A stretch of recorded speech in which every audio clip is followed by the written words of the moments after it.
Yo, you know me yard production. IMYP. You see the pre. Some people want more money to get material things. But I say more life and more blessings. More blessings and life, that are my concept. Cause every day me get up, me see life and death. Enough people are struggling a life and step. While some are act like them life don't set. So me rally and go through and don't have no regrets. No money that's gone, no we not perfect. With me life, me no gamble or bet. I saw the thing said, who no like it can step. Who want vex, make them vex. Me no take talk, me no take check. Upfront cash when money I go make.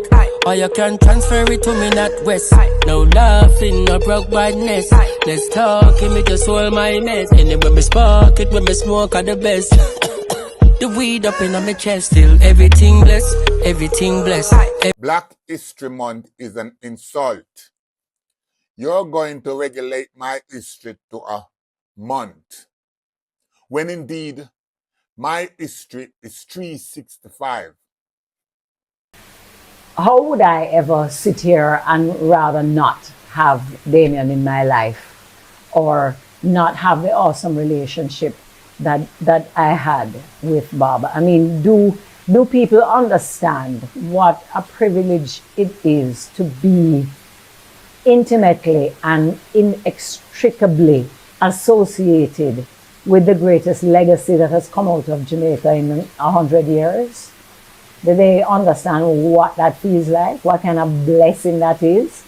You can't wish that away. You couldn't want to take that away from anybody. You're going to just have to stay over there and figure it out. Because this long ago became your problem. It is no longer mine.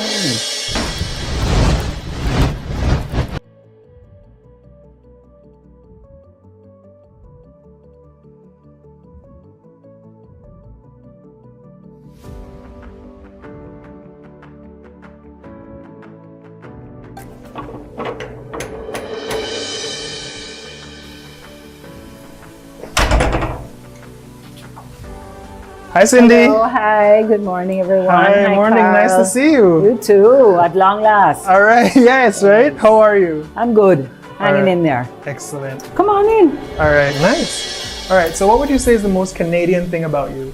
My mother. All right. What would you say is the most Jamaican thing about you? My love of my culture. I love everything about being Jamaican. I mean, I've had opportunities to live away.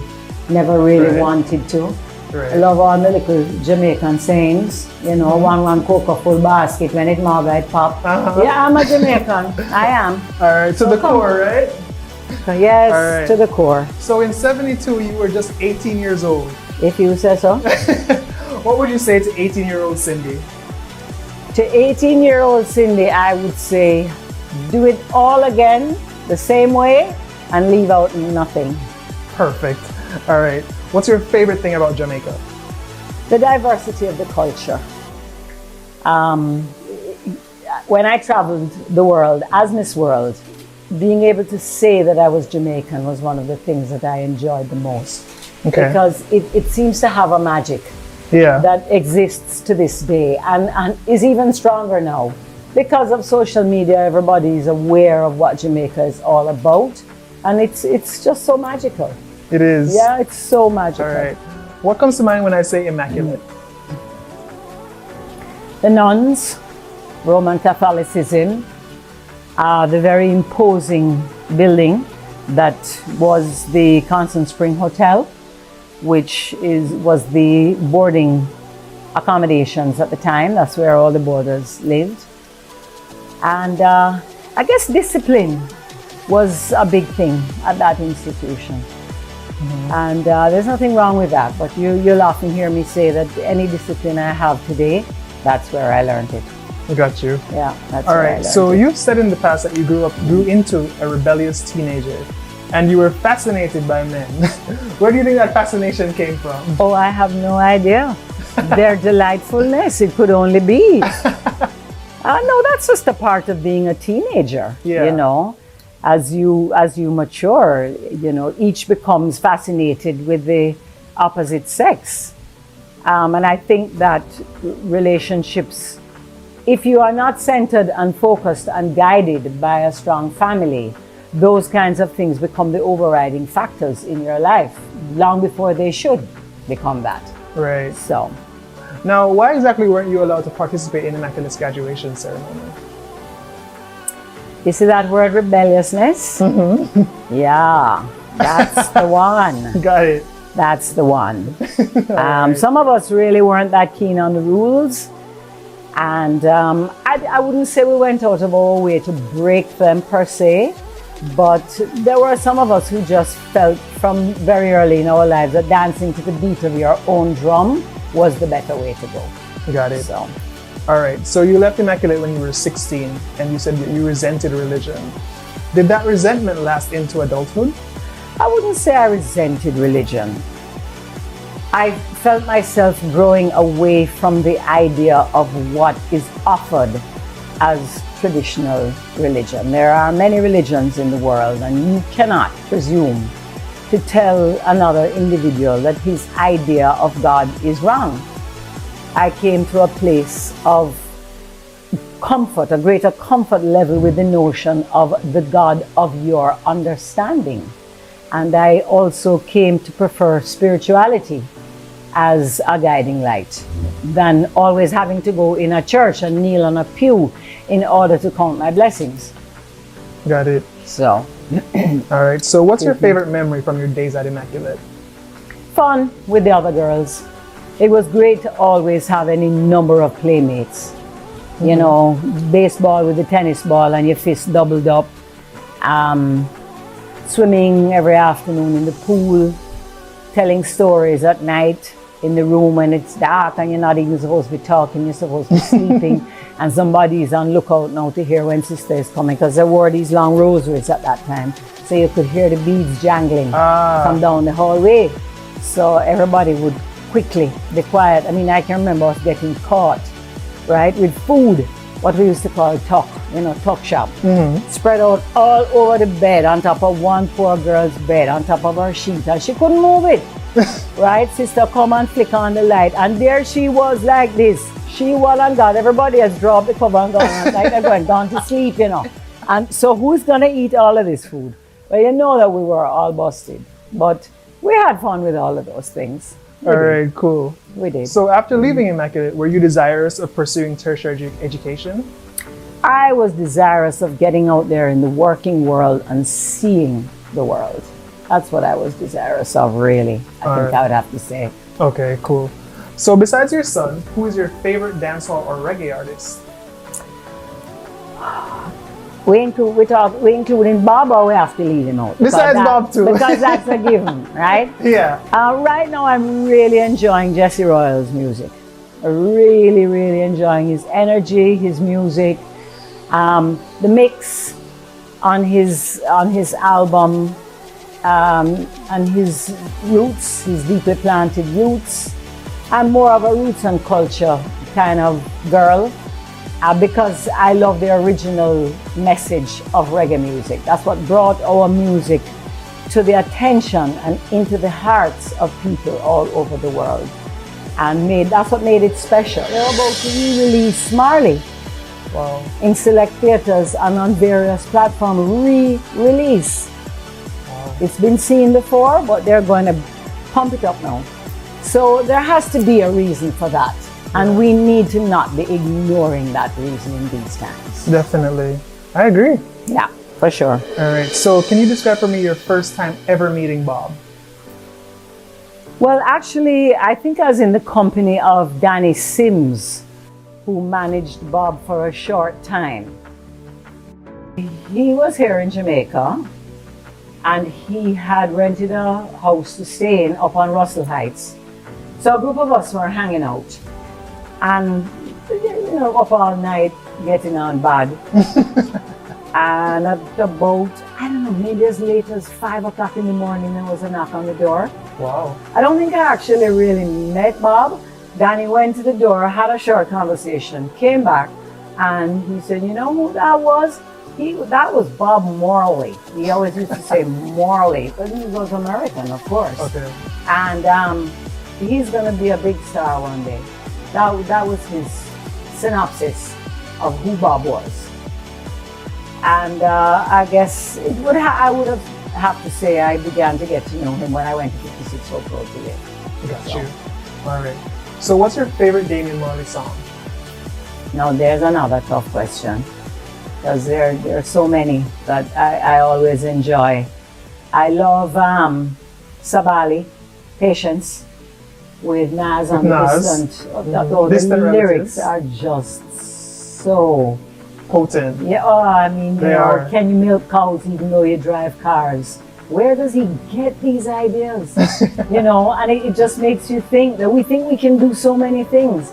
And here it is, a simple thing like that. You can't do it, You have never done it and you wouldn't know where to start. You understand what I mean? Right. I love that one. I love There For You.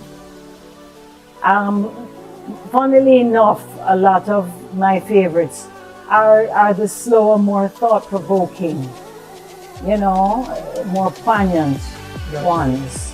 On Stony Hill, I love Speak Life. I love Speak Life. The video was shot in Ethiopia, the colors, it is just so beautiful that it's really, really hard for me to choose one. You seem so proud. So that doesn't even begin to describe it. Sorry, so what does this lady mean to you? Oh, that's my mama. That's my beautiful mommy with her red hair. Maggie Bell, I call her. Her name is Marguerite. I call her Maggie Bell. Mm-hmm. My mom is Canadian. And in this picture, I was actually big pregnant with Damian. Oh. And she accepted. I don't think that she was bound by all the taboos and the social mores that existed in Jamaica, or ever has really been, not being Jamaican. What the Jones think of you was not so important to her. Right. She just wanted me to be happy and, of course, and have a good life and so forth.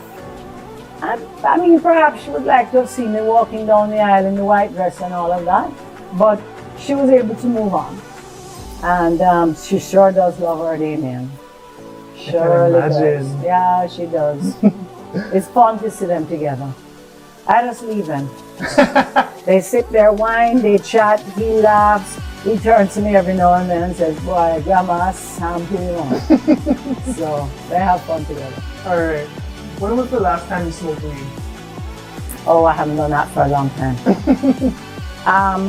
Because I made a decision that I wanted to be completely sober. I wanted to experience life with no mind-altering substances. Mm-hmm. But my son, Christian, does have a marijuana business as well. Jacana is their business. Oh. Jacana is Christian and Tammy. And she gave me one of her little vape things. The pen? Yes. And I'm not a good sleeper. I was not blessed with the gift of sleep. So I've tried that a few times to see, if it kind of lull you off. But I don't really smoke anymore as a matter of course. All right, cool. So you met this guy. Was that as cool as everyone in the world thinks it would be? Jay-Z. Yes, but he was a very regular guy. They were in the studio down at Tough Gang, and he was sitting on a chair or whatever it was, eating some oxtail out of a lunchbox and enjoying every mouthful. And he was just very down to earth. I didn't find any airs, any graces. My kind of person, really. I like both feet firmly planted on the ground. If you notice, I'm not even wearing shoes. I don't care much for pretentiousness or diva-like behavior. I like people to just be regular. And that's how I found him. Nice. Yeah. All right. What would you say was the single most attractive thing about Bob? He was super fit. Zero body fat. Wow. Zero body fat, because he would run on the beach to get the lungs going before a tour, kick football.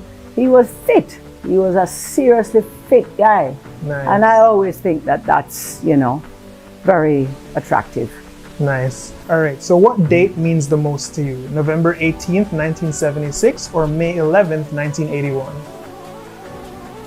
It's not about less or more. It's about different. Ah. It's about different. You know, the day that I was fortunate enough to win Miss World was a fantastic day.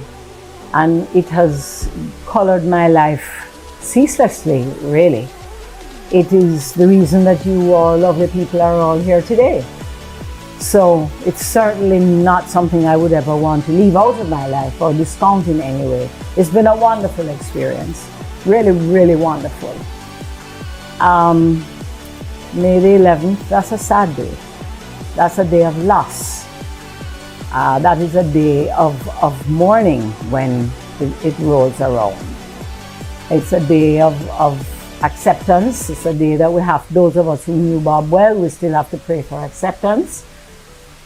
And we have to give thanks for his life, any at all, and the fact that we were a part of it. So it's not a less or a more, it's a different. Got it. All right, so you've said that Bob was both intimidating and charming. How do you think he managed to pull that off? Just by being himself. He had a very intense personality. Damian reminds me very much of him in that way. When he was in a bad mood and the brow went like that, you know, I'm over here, that's your space over there. Don't you be getting all up in my face right now. I'm in no mood. But then when he smiled, it lit up the whole room. I mean, you can see pictures of Bob and those beautiful teeth he had. Even everyone gorgeous. You ever notice that, girls? Gorgeous teeth that man had, I'm telling you. So it was just innate. It was just his It was his natural way. So when you got the news that you were competing in Miss World, you were at the Essex House in Manhattan with Bob. I was, actually. What was the energy like in the room when you got the news? Excitement.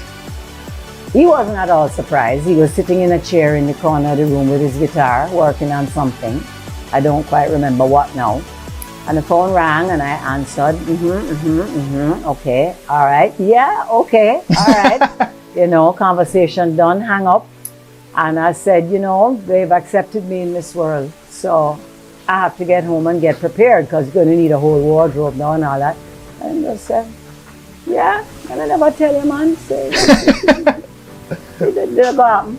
Simple and very cool. matter of fact. Simple and cool Yes, like that. I told you so. I knew it would go that way. So what stands out as the most memorable moment of your Miss World reign? It was a whirlwind year. Great traveling. I could never fit it into one moment. Okay. I just could not fit it into one moment. All right. So do you remember this photo? Yeah, he was, I don't know, maybe about 2 at the time, I would say. About 2.5. Because I had obviously started Craft, and I know that because I'm wearing shells on my ears. So, but that's my boy. Nice. That's my boy. All right. So back then, what was the absolute best part of being Miss World? Well, it's a job for a year, you know. I think it's important for young women today to recognize that it is a job for a year. At the end of the year, it will be staged again, and there will be a new Miss World. And so the idea is for you to maximize on that. They roll out the red carpet for you everywhere you go and pay you to come there. And I've never really quite understood why anybody would have a problem. I mean, what? They never had it so good and felt so bad? It's a great job, guys. I would do it again. I saw the world at someone else's expense, and I have memories to last a lifetime. And, you know, it was just an awesome experience. I went everywhere. I went to Africa, I went to Iceland, I went to Australia, I went to Venezuela. I was on a plane every week. Wow. And I just told them, work me. Anywhere they want me to come, I will go. Nice. All right, so at the time, you were just the second Miss Jamaica to win Miss World. Yeah. How did that feel? Great. And I remember watching Carol Crawford walk out at Morgan's Harbour as a little girl, and you know, we all bungle up to the side, the contestants are parading. and one by one they come out, and sitting on the ground I was, and there she came, and she was just the cutest little thing is what I would call her, because she really was very petite, you know. She wasn't a big, tall, flashy beauty, but her attractiveness was undeniable. There was just something so fresh and appealing about her. And I remember doing that. I remember watching her do that. So it felt great. It felt great. Especially when I traveled throughout England, Scotland, and Wales, the Jamaicans would always come out to support. And it was wonderful to see them everywhere I went. And by then, everybody knew that I was in a relationship with Bob, so the Rastafarian community would come out as well. Yes, they would. And that was great. I loved that. All right, so why, when you have so much pretty black girl in Jamaica, Bob would have take up with you? Who said these words? Oh boy. Well, no, there was a moment during the year. It was right after I won, and I had gone on a job, a professional job, for the Miss World organization. So I was decked, fully made up, just like what you're sitting here now.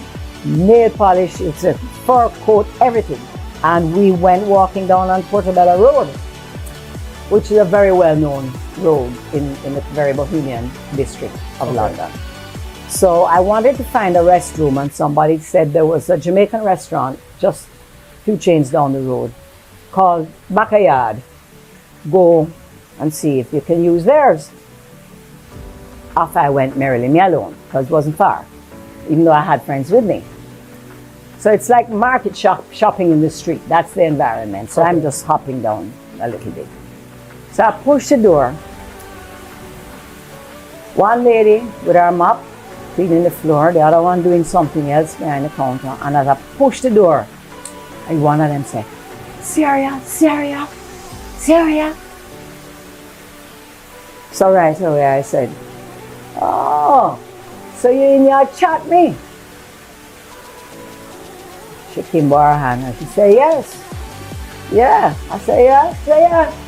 Because what we want to know is why, when Jamaica have so much pretty black girl, Bob have to take up with you.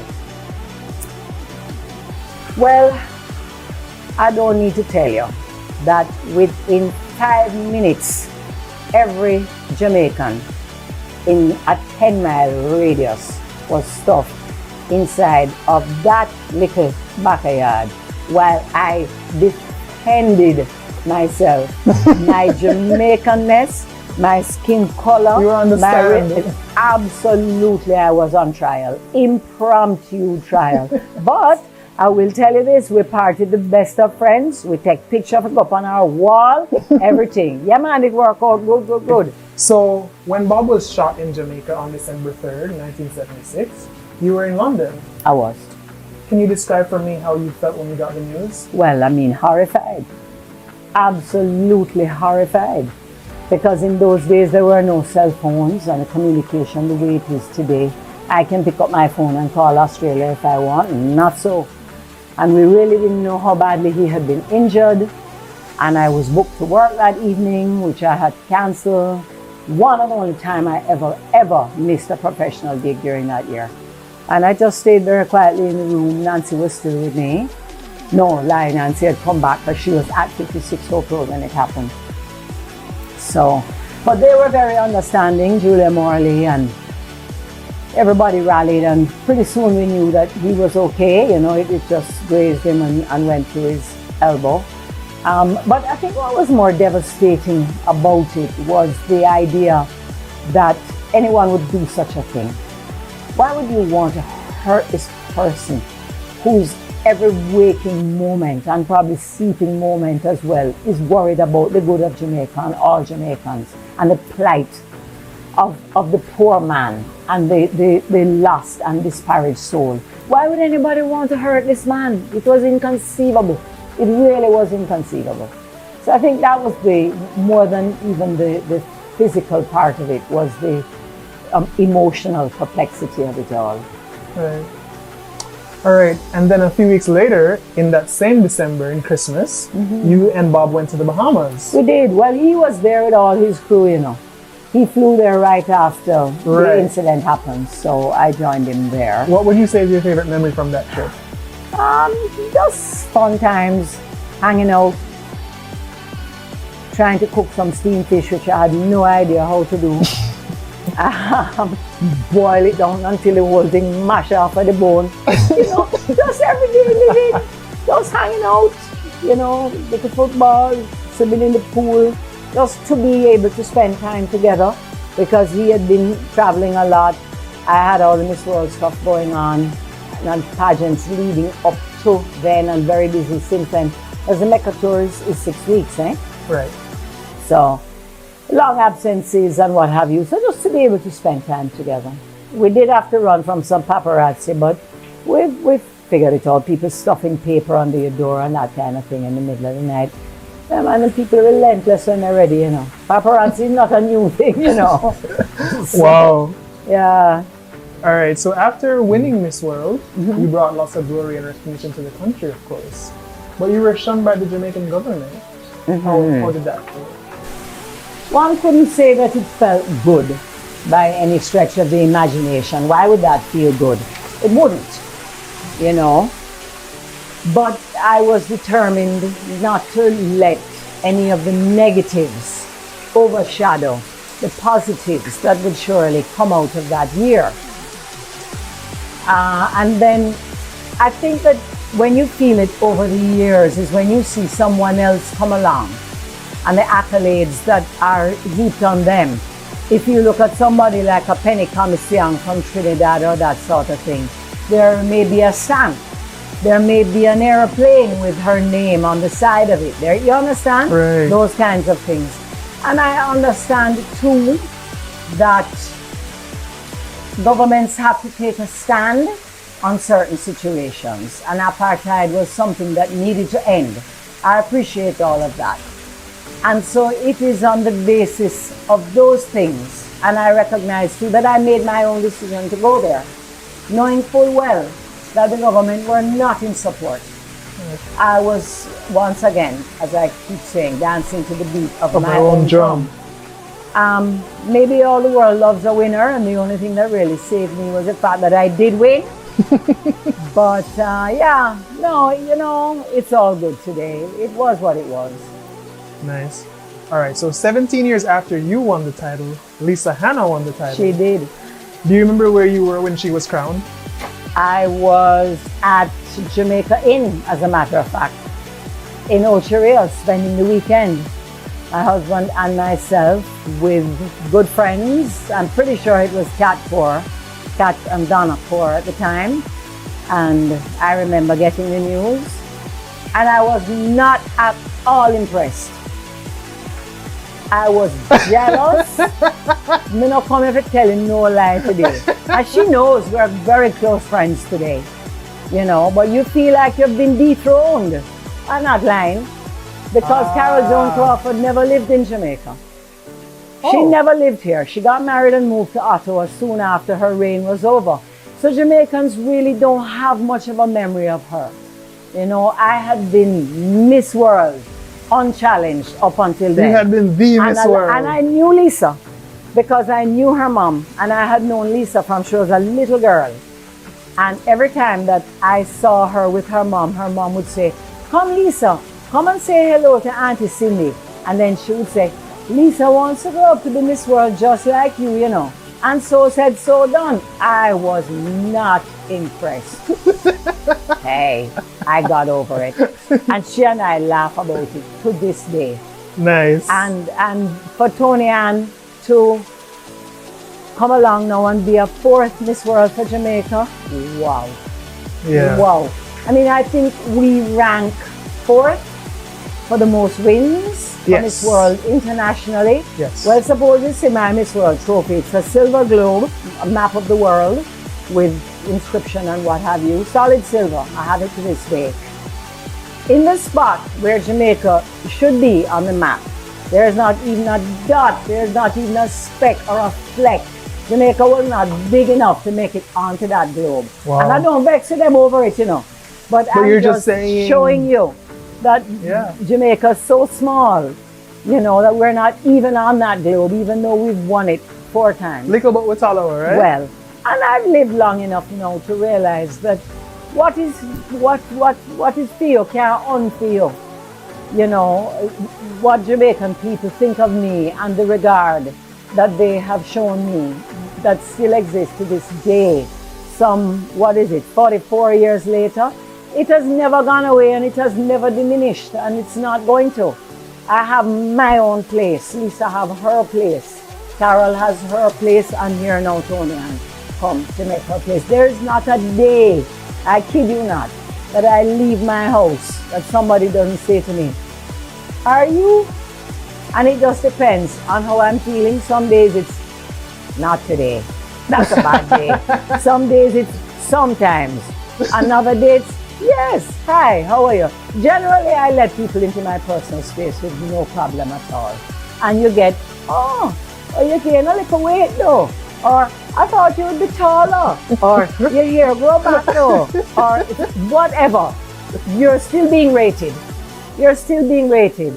Or, boy, I just love Damian, you know. I just love Damian. I love his music. And the girls especially, they don't play, yeah. I tell you. Damian, that's my future husband.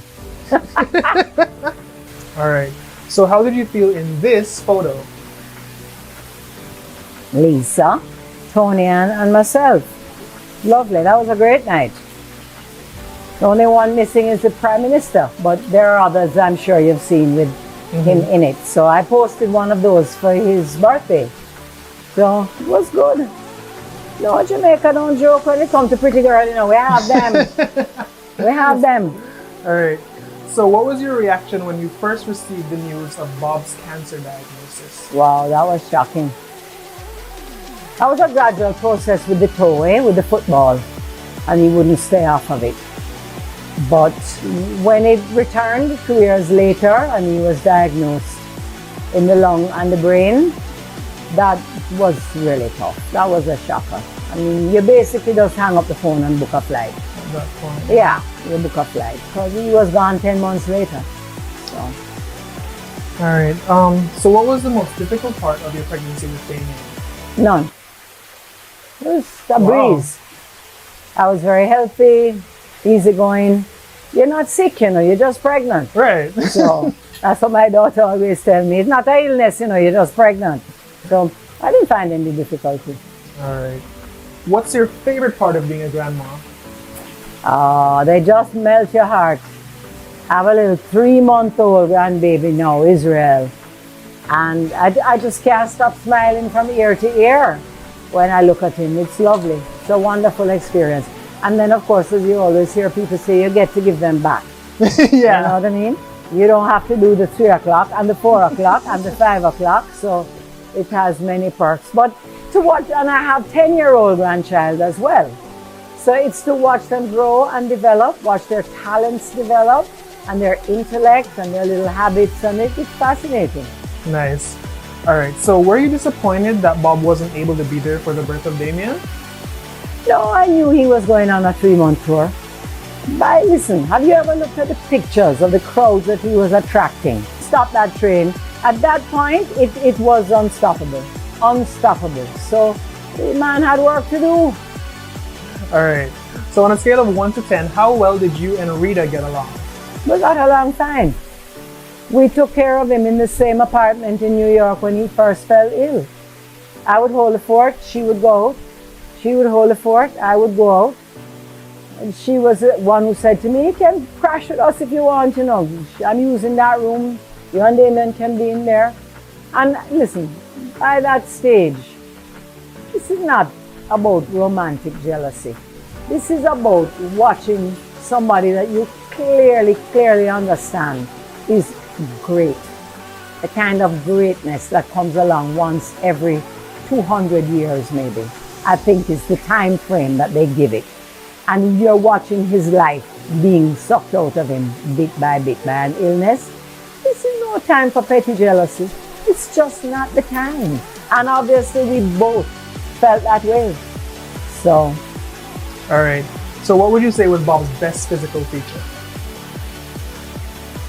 That smile I'm talking about, that wonderful smile, oh man, light up the room. All right. What was your relationship like with Bob's mother, Sabella? Great. I stayed in her home in Miami repeatedly, his home.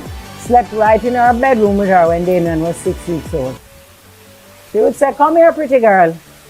Come here, pretty girl. She was a character. She was an absolute character. Mother B loved her.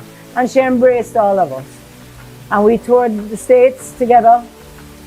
Me, she, Damian, Kim was on some of the shows. They used to have the Bob Marley festivals. Yes. All over the States, in various states. All over the United States, in different states.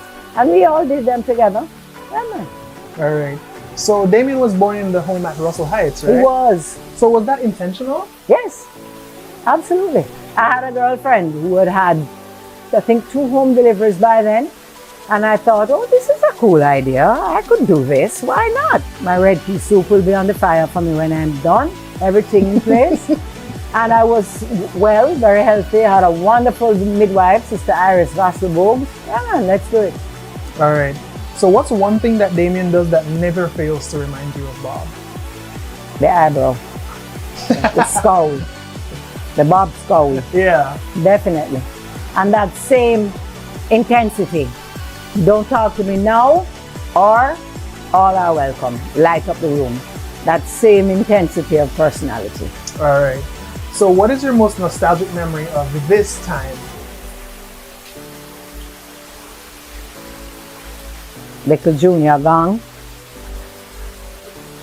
Well, here now, you know, he was really just beginning to sharpen up his chops now where music was concerned. And basically really knew that that was the way he wanted to go. So the challenge at that time was to keep him also focused on his schoolwork. Because it's important, you know, that is important. You'll hear him talk about it. That he had to go for extra lessons of math up at the university. And because they honored him last year in Canada. UWI honored him. He was the luminary at the UWI Gala in Toronto. Okay. And he spoke about the fact that, my mother, if you don't go to your math classes, there'll be no music. He told him, I threatened him with that from a very you were early age. strict. So, yeah, I was. So that really was the challenge. All right. What's the most Good rewarding boy. part of motherhood? Well, again, watching your children grow and develop their talents. And I have some awesome children. I mean, everybody knows about Damian's life. Christian is an attorney, worked with his dad on the Vibes Cartel trial. And he's also in the marijuana industry today, apart from being a lawyer. And tall and gorgeous, he is a hunk, let me tell you, a hunk if I say so myself. And then I have my daughter, who also very much like me dances to the beat of her own drum and has made some very different choices that people struggle with. But you know, your children are your blessings, and you just have to pray to accept the things that you can't change in life. That is always very important, because you're not going to have control over everything. And the sooner you understand that, the easier it will be. Got it. What was your favorite part of decorating Bob's home? The animal prints and very rootsy and lots of natural wood, and you know, and just having free reign to do it the way I wanted to do it. Have fun with it. All right. Who was funnier, you or Bob? It have to be Bob. He had the gift of lyric, you know. He had a very dry sense of humor. Okay. And a boyish charm. Okay. You know. But he had to be really relaxed for you to see that come out. You know, this single-mindedness of purpose was the most outstanding trait about his character. Okay. So what was his sense of humor like? Dry. All right, cool. So what was Bob's most annoying habit? Too much work. Workaholic. Got it. What was something that you would always do that would annoy Bob? I don't remember. Something that I would do that would annoy Bob? Honestly, I can't quite think now. I guess it would have to be nothing. All right. So now Bob is a legend, right? A cultural icon, if you will. Absolutely. But Jamaicans and Rastas were also singing during his time. What do you think made him stand out? His awesome talent and his commitment to his work, his, as I said a while ago, his single-mindedness of purpose. He was a man on a mission. He knew what that mission was, and he was not going to be deterred or distracted from it in any way. I mean, you'll see pictures of him with the toe wrapped up, standing on stage, sound checking for the show. There ain't no stopping. There's no stopping. We have work to do, we have things to talk about. We have a message to get out there to the world. And he was just really, really focused. And when you can write songs that are that good, that people are still listening to them, you know, all these many years later, you're sitting comfortably at the top of the iTunes chart, reggae chart, unseated. You might get it to borrow for a day, you know. You might get it to borrow for 2 days. But I promise you, trust and believe in me, I can get money, bet money and win. You're going to take up that iTunes chart and look at it 2 days' time, and you're going to say, Bob, right back there in the #1 spot. That ain't changing no time soon. So, you know, it's really phenomenal. All right, so you started your jewelry making business, Isel Craft, in 1979 with your friend Donna Core. What did Bob say when you first told him of the idea? Oh, he thought it was great. He brought us our first really huge duffel bag full of materials, cords and beads and findings and things from England to make jewelry with, because there wasn't much available here at all. The first jewelry we made was mostly done by macrame, which is a knotting technique that you used to see all those plant holders and things people had. That knotting technique, yes, that's what we employed originally. And then the metal findings and glass beads and things began to creep in. He brought us our first power tools, a drill press, all those things. He brought us shells this big from Australia. Gosh, I don't remember who it was now. Poor soul spent the whole day at the airport clearing all these things. Any creative endeavor, he was behind 150%. Nice. All right, so what comes to mind when you see this? Or the blue Ford Transit van. Funny, it looks so bright in this picture. Actually, the top of it was the right color. It was a powder blue. Well, I wanted to make furniture out of driftwood. And he kept hearing me say, you know, I need a vehicle that I can go out to Hellshire, Far Beach, what we used to call Far Beach, and dig up a really big piece of driftwood, beautifully weathered in the sand from years of the water and the sand washing over it. And they were there, I had seen them, so I knew they existed. But how am I bringing it back into town?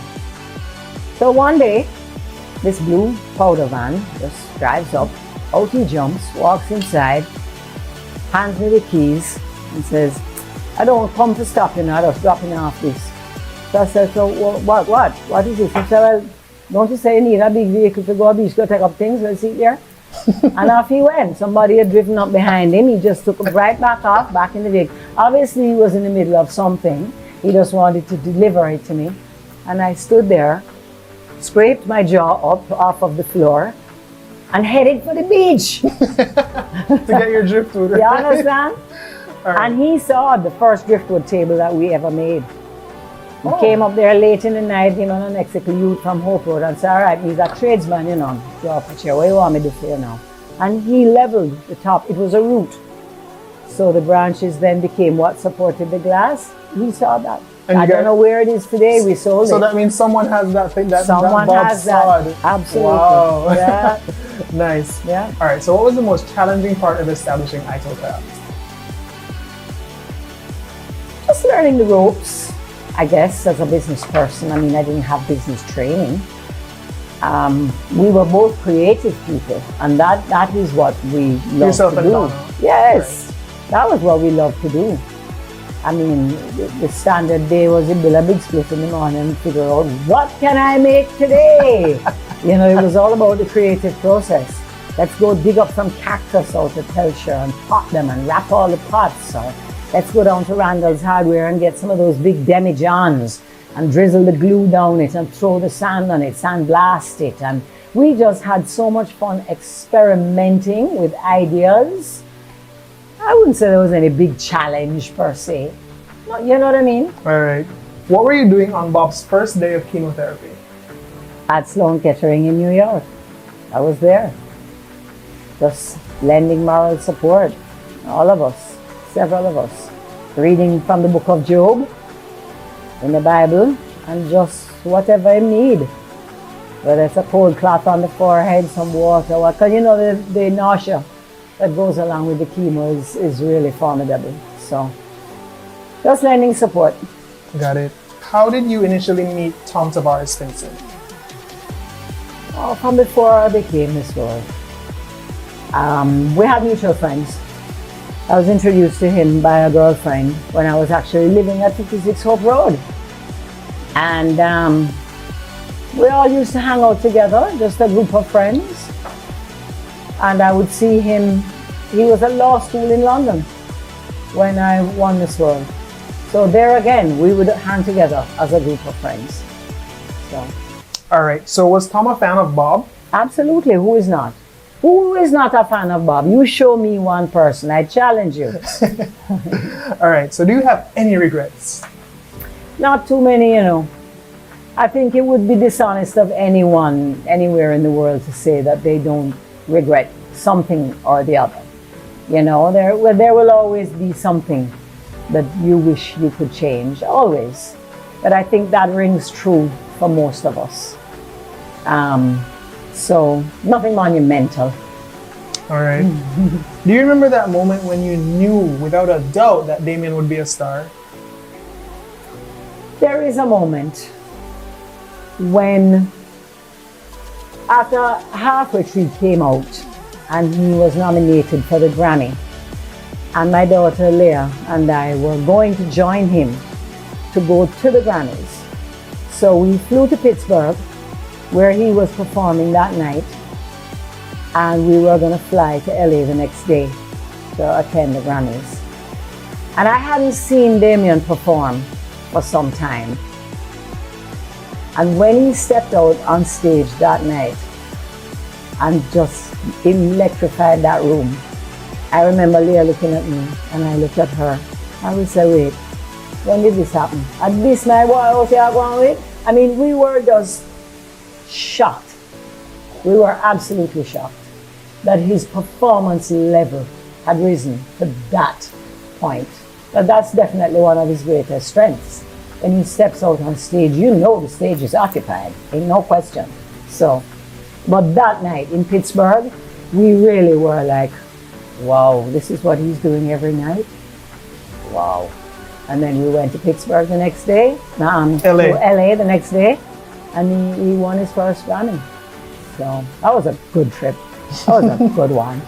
All right. What do you have to say to those who have not forgiven you for the choices that you've made?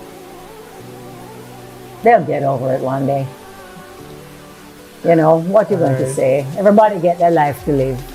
You know, what would you, how would I ever sit here and rather not have Damian in my life or not have the awesome relationship that I had with Bob? I mean, do people understand what a privilege it is to be intimately and inextricably associated with the greatest legacy that has come out of Jamaica in 100 years?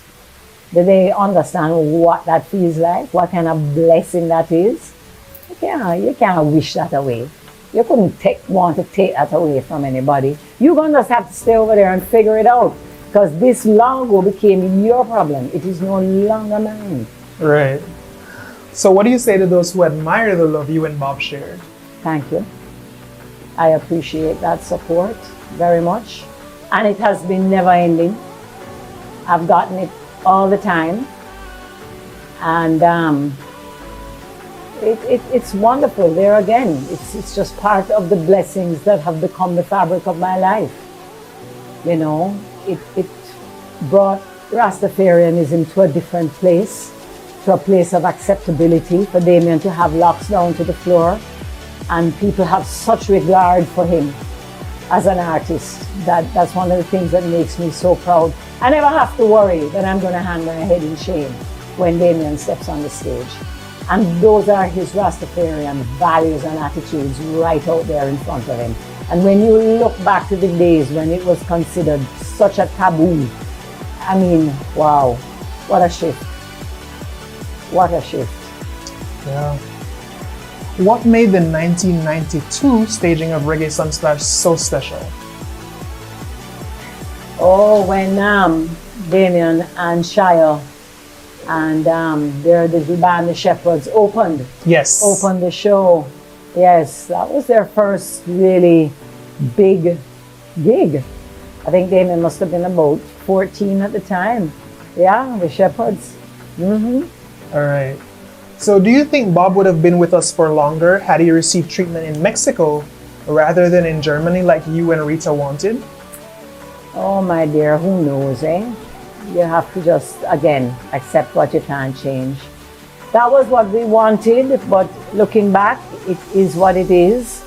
And the impact that Bob has had and continues to have on the world is so phenomenal. There would have been no topping that anyway.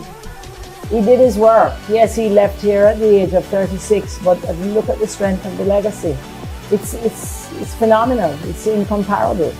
You know, he's right up there with the top Michael top Jackson's. 10. I wouldn't even put Michael in it. I would talk about people like Nelson Mandela, Mahatma Gandhi, Mother Teresa, Martin Luther King.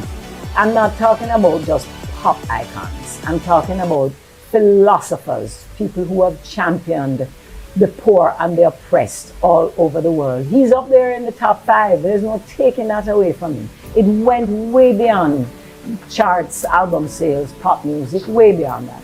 Way beyond. Could he have done any more? I don't know. He changed the world as it is. As it is. All right. So what was Bob's funeral like for you? Oh, Lord. Do we have to? Sad. Sad, man. Yeah. Sad. Yeah. Unbelievably sad. You know? But it's awesome, really, that he lives on through his music. It's awesome. I have been able to continue enjoying my relationship with Bob in a different way. As Damian's mother, as someone who knew him well, as someone who has been required in my life to humanize him for people. Yeah, people who, when they meet you, they can't believe you actually knew him. They just cannot. So enormous is their admiration and their awe for him. Has nothing to do with like me. a demigod. I'm telling you, you just happen to be a person who was lucky enough to know him. Yeah, it's been amazing to be a part of that continuous legacy that has only grown, never ever diminished. All right. So what was your favorite thing to cook for Bob? Idol stew. Nice. What was Bob's favorite food? A little bit of everything.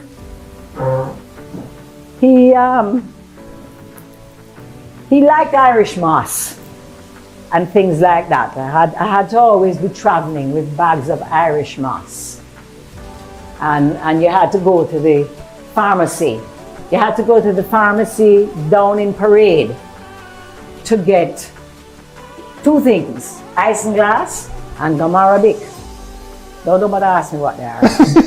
Okay? Those are 2 things that Irish moss used to boil with back in the day. Well, you see when customs ready to dig it down?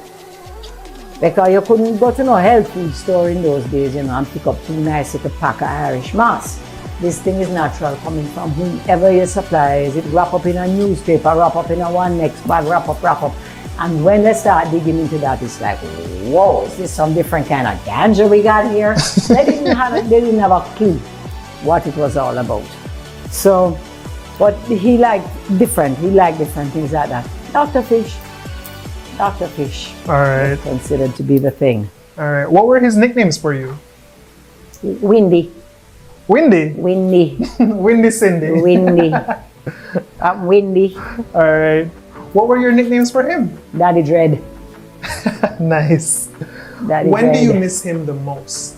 When I go to the museum, it's always very, very nostalgic because we both lived there, and Damian pointed out to me that he's the only one with both parents having lived there on that property. I never really thought of it until he pointed it out. But yeah, that's a very nostalgic place for me, and I really always feel extremely emotional whenever I go there. Now, I'm not missing it, you know. You can emotional all you want, but I'm not missing it. Right. So, What were his last words to you? in the hospital with Damian in the room, and that was, you know, literally hours because he flew from Germany, eh? So, never think he did I come. And I said, how you mean? I had to come. I have to be here. I'd been to Germany, left Damian in Jamaica, had to come back, 2-year-old child, and so the minute we knew that he was en route to Miami and that there was no further hope, they get on the plane as fast as possible. So, Right.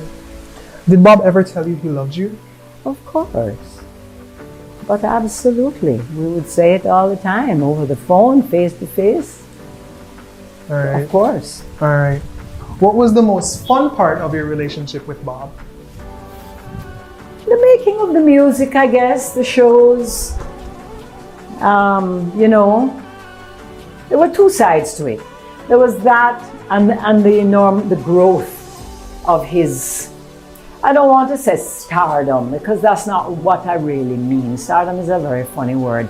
You have a lot of people now who are stars who are not really contributing anything significant to the world. You understand? Not really. Not really. Not in any lasting way.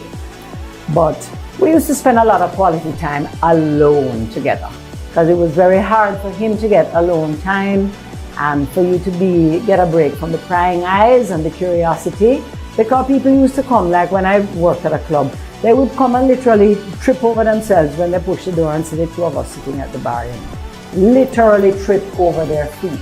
So outrageous was this new liaison here, because that wasn't happening in those days. So to get quiet time alone together could be very challenging. So we spent great times at his mom's house in Miami. Great times, working out by the pool, you know, weights and stuff like that, cooking, just hanging out.